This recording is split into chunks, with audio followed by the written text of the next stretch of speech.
The snow had started falling earlier than expected that evening, soft flakes swirling through the dusky air like whispers. It wasn't the kind of snow that made the world feel magical. It was the heavy, wet kind that seeped through worn boots and chilled bones, especially when you didn't have much to keep the cold out.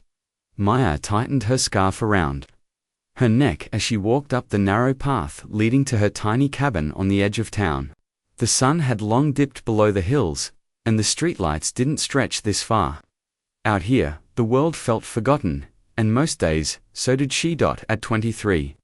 Maya had already seen more struggle than most people twice her age. After losing her parents young, she had bounced through foster homes until she aged out of the system. She had dreams once of studying literature, of writing books that made people feel seen. But dreams didn't pay rent. Now she worked double shifts at the diner in town and came home to a one-room cabin with faulty heating and a roof that creaked under the weight of the wind. Still, it was hers, and that meant something. She was halfway up the steps when she heard footsteps, not animal-like, but human. She paused, every nerve on edge. Turning slowly, she saw them. A man and a child standing at the edge of the trees, barely visible in the dim light. The man was tall, broad-shouldered, with a dark coat soaked through at the shoulders. The boy clung to his hand, his face half hidden by a scarf. Maya's first instinct was fear. You didn't just find strangers out here. Not unless something was wrong. She took a cautious step back, one hand gripping the door handle behind her. "Sorry," the man said quickly, lifting a hand in peace. His voice was low but clear, his tone careful. "I didn't mean to scare you. What are you doing here?" Maya asked, trying to keep her voice steady. We had car trouble," he said. "A few miles down, my phone died, and his hands were freezing. I saw your light. We just need to get warm for a minute. We'll go after that, I swear." Maya looked at the boy again. He couldn't have been more than 6 or 7. His cheeks were flushed red from the cold, and he didn't speak, just stood close to the man. Eyes wide and tired. She knew what it felt like to be cold and scared with nowhere to go. Every instinct screamed at her to be cautious, to send them away or call someone. But there was something in the man's eyes, something that looked a lot like desperation, and something in the boy's face that reminded her of herself, a long time ago. "Just for a little while," she said finally, stepping aside. "You can come in, but if you try anything, we won't," the man said, nodding. "Thank you." They stepped into the warmth of the cabin, such as it was. The space was small, just one room, with a single bed, a cracked leather armchair, and a compact stove that barely kept the cold out. Maya set a kettle on the burner and knelt in front of the heater, stoking it to life. The man helped the boy out of his wet coat, revealing a threadbare hoodie underneath. Maya brought over a blanket and wrapped it around the child before setting a steaming cup of tea in front of him. He took it with both hands and gave a small nod of thanks. "I'm Maya," she said, glancing at the man. "Daniel," he replied, "and this is my son, Lucas." Lucas gave a shy wave. Maya offered a small smile, then turned her attention to Daniel. Up close, he didn't look like the kind of man who wandered into strangers' cabins. His coat, though wet and muddy, was clearly expensive. His shoes, though scuffed, were good leather, and his voice had carried weight, like someone used to being listened to. But none of that made sense. What was someone like him doing out here, with no phone, no help, and a child in tow? She didn't ask. Not yet. They sat in near silence, the only sounds the occasional creak of the cabin and the quiet sips of tea. Maya kept glancing at the clock. It was past 8. Too late for anyone to come looking, and too late to send them back into the snow. "You can stay here for the night," she said finally. "I'll take the chair. You two can have the bed." Daniel opened his mouth to protest, but she raised a hand. "No arguments. The kid needs sleep, and it's warmer by the bed." He looked at her for a moment, something unreadable passing through his eyes, then nodded. "Thank you, truly." She gave a small shrug, suddenly unsure what to say. The room felt too small now, their presence too real. But she didn't regret letting them in. As she turned down the blankets, she glanced back at them. Daniel had pulled off his boots and was kneeling beside Lucas, gently helping him settle under the covers. There was something in the way he did it gentle, practiced. Maya watched silently, a lump forming in her throat. That night, sleep came slowly. Maya lay curled in the armchair, a thin blanket wrapped around her. The heater hissed softly. Across the room, the boy slept soundly, his hand clutching a stuffed bear that Maya hadn't noticed earlier. Daniel sat on the edge of the bed, staring out the small window, the light casting shadows across his face. "Can't sleep?" she asked quietly. He looked over, startled, then shook his head, "Just thinking." She hesitated before asking, "You said you had car trouble. Where were you headed?" He paused. "Out of town. Needed to get away, it's complicated." Nodded, not pushing. Most things are. For a while, neither of them spoke. Then, he said softly, "I didn't expect to end up here tonight. I didn't expect anyone to open their door." "Well," she said, pulling the blanket tighter. "Sometimes, people surprise you." Daniel looked at her for a long time, like he wanted to say something else. But instead, he simply whispered, "Good night, Maya, good night." The next morning, the world outside was blanketed in thick snow. Maya woke to the smell of something warm coffee. She sat up groggily to find Daniel at the stove, carefully pouring hot water over the grounds in the old French press. "I hope you don't mind," he said. "Figured it was the least I could do." Maya blinked. "You found the coffee," he gave a sheepish smile. Lucas was still asleep. "I thought I'd do something useful." She accepted the mug he handed her, her fingers brushing his for a moment. It was the first time they'd touched. Something passed between them, brief, almost electric, but neither said a word. Lucas woke soon after, cheerful and hungry. Maya made toast and eggs, and the three of them ate together at the small wooden table like a strange little family. When breakfast was done, Daniel stood. "We should get going. If the car's still where I left it, we might be able to get help." Maya nodded, suddenly unsure why she felt disappointed. "Thank you," he said again, "for last night, for everything." She gave a small smile. "Be careful, out there." He took Lucas's hand, and they stepped out into the snow. Maya stood at the door, watching them go, the cold air biting at her skin. She didn't know their story. She didn't know if she'd ever see them again.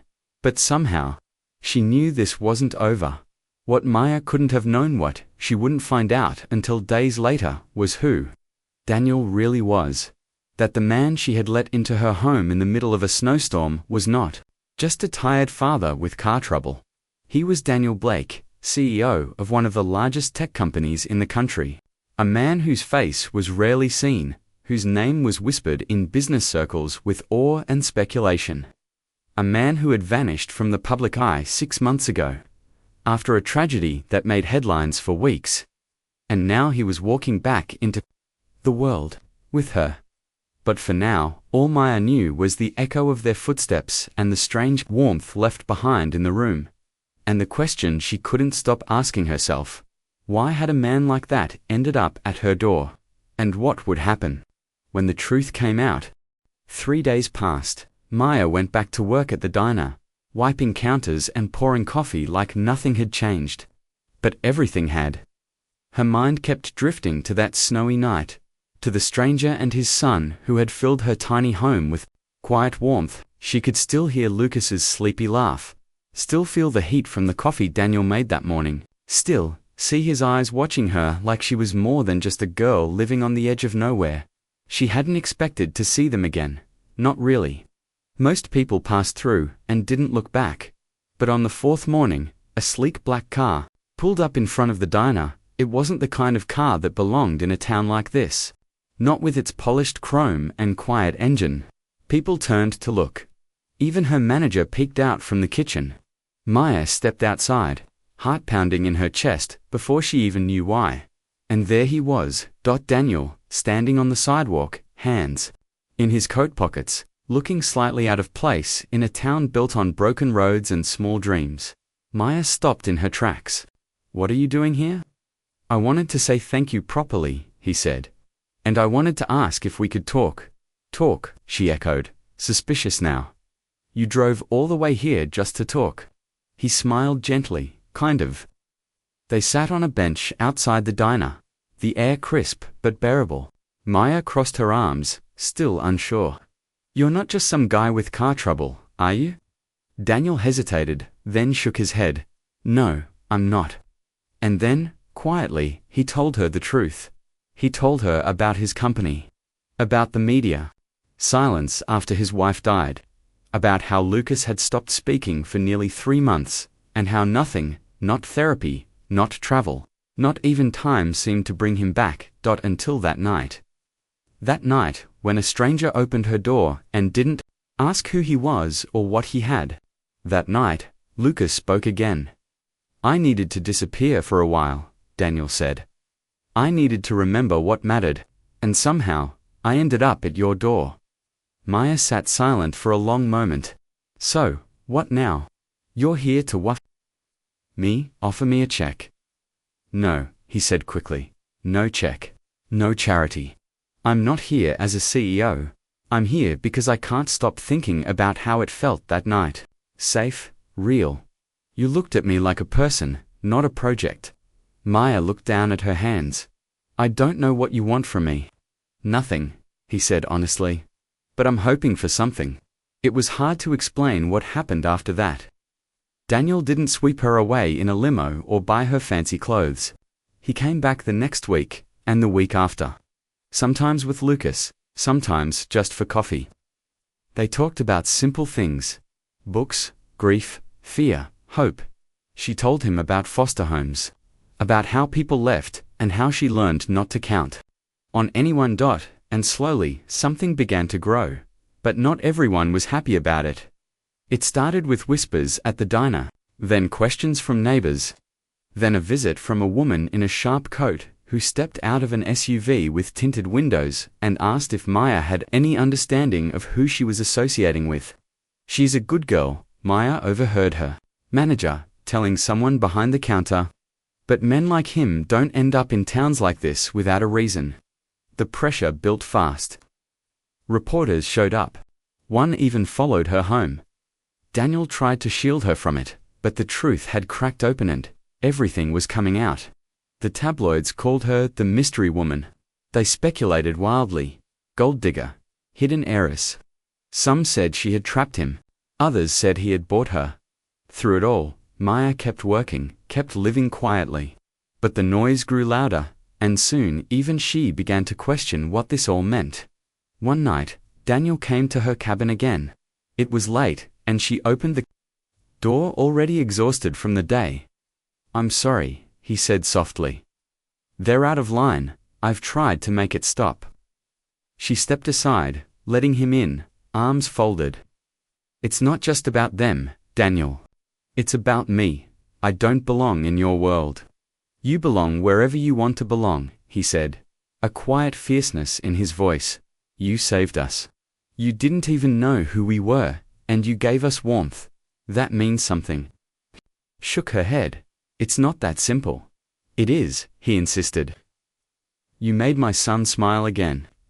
You gave me a reason to believe in people, in kindness, in starting over. Maya's voice cracked. I'm just a girl with a broken heater, and a job that barely pays rent. I'm not some fantasy, Daniel, you're not, he said, you're better, you're real. And then came the call. Daniel's company, his empire, was in trouble. A board member had used the press frenzy to stir doubt. Investors were pulling out. His coup was demanding he return to full control, clean up the mess, and leave everything else behind, including Maya.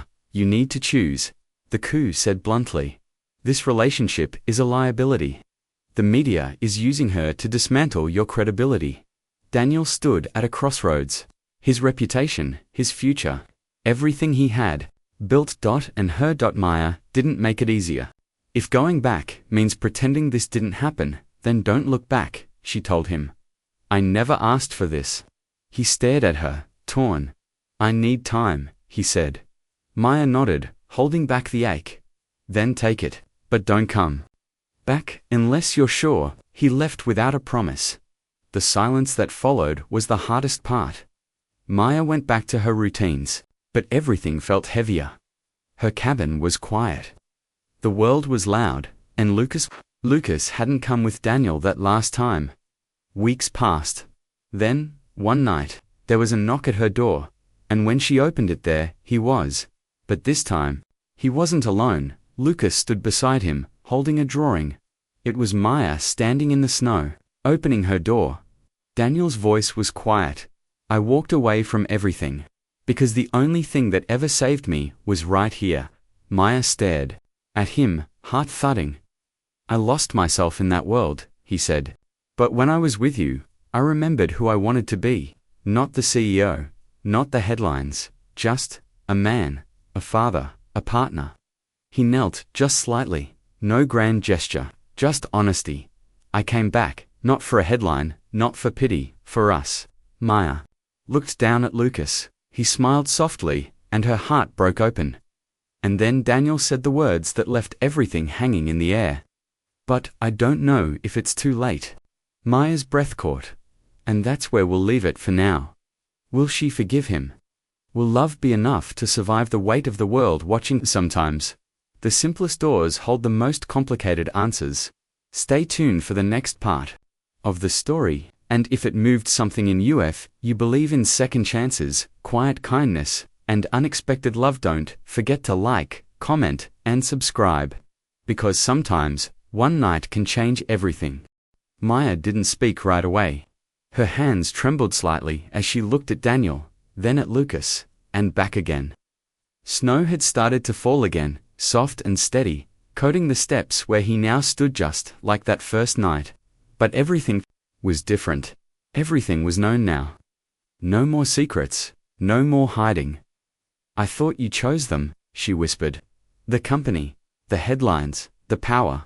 I almost did, Daniel admitted, his voice low.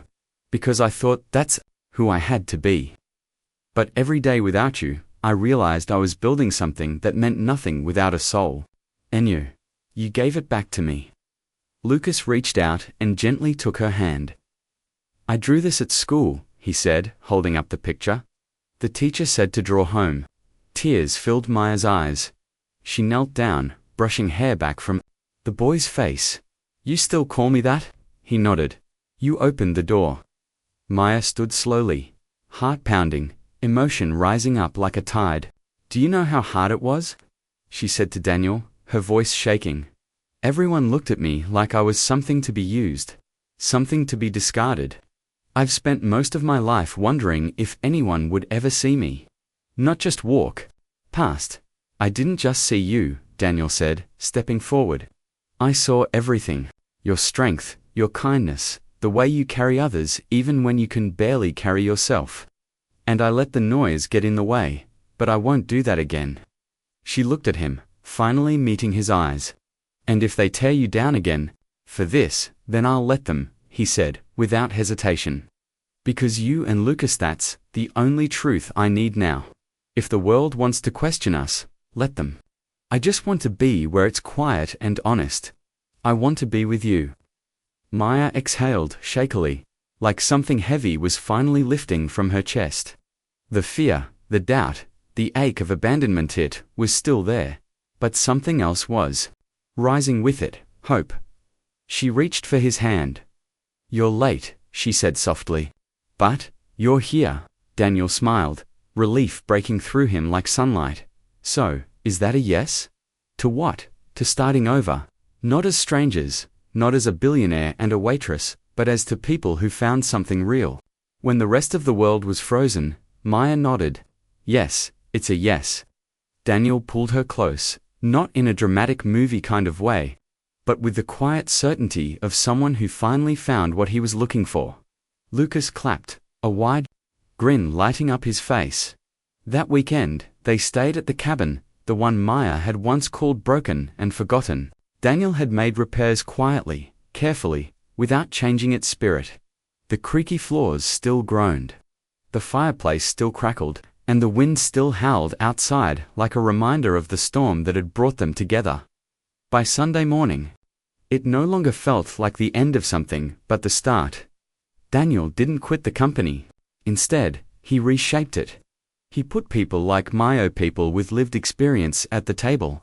He launched a new initiative focused on housing, dignity, and second chances. Not just for the press, but because he finally understood what wealth was really for. Maya didn't become a headline again. She didn't want to. She kept her job at the diner a little longer. Then, after a while, she joined Daniel's team, not as his partner, but as a voice that mattered. Someone who could look other struggling young women in the eye and say, "I know. I've been there. You can get through this." And Lucas never stopped drawing. One of his pictures eventually hung in Daniel's office. It showed a woman, a man, and a boy standing in the snow under a little light, a door wide open behind them, years later. When asked by a journalist what had changed the direction of his life, Daniel didn't talk about business deals or losses or gains. He simply smiled and said, "A poor young girl opened her door one night, and I walked into my future." So if you ever wonder whether small kindness matters, remember this. Sometimes the world shifts, not with loud gestures or headlines, but with a knock, a pause, and someone brave enough to open the door. If this story moved you, don't forget to like, comment, and subscribe to Soul-Stirring Stories. Because sometimes, the smallest act can change not just a night but a life.